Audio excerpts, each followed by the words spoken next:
बात उस समय की है जब महात्मा बुद्ध विश्व भर में भ्रमण करते हुए बौद्ध धर्म का प्रचार कर रहे थे और लोगों को ज्ञान दे रहे थे। एक बार महात्मा बुद्ध अपने कुछ शिष्यों के साथ एक गांव में भ्रमण कर रहे थे। उन दिनों कोई वाहन नहीं हुआ करते थे, तो लोग पैदल ही मीलों की यात्रा करते थे। ऐसे ही गांव में घूमते हुए काफी देर हो गई थी। बुद्ध जी को काफी प्यास लगी थी।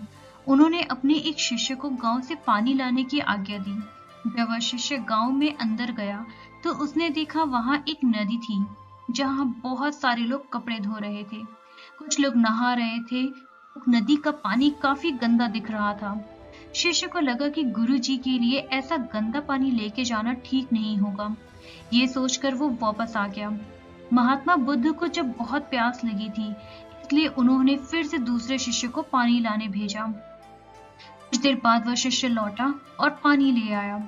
महात्मा बुद्ध ने शिष्य से पूछा, नदी का पानी तो गंदा था, फिर तुम साफ पानी कैसे ले आए?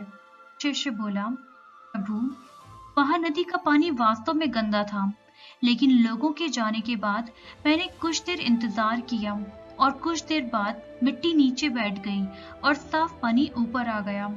बुद्ध जी ये सुनकर बड़े प्रसन्न हुए और बाकी शिष्यों को भी सीख दी कि हमारा ये जो जीवन है वह पानी की तरह है।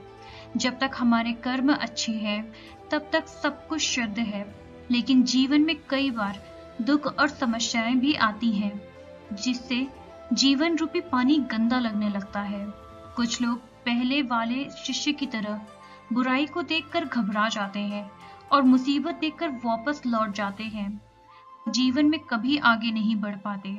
वहीं दूसरी ओर कुछ लोग जो धैर्यशील होते हैं वो व्याकुल नहीं होते और कुछ समय बाद गंदगी रूपी समस्याएं और दुख खुद ही खत्म हो जाते हैं।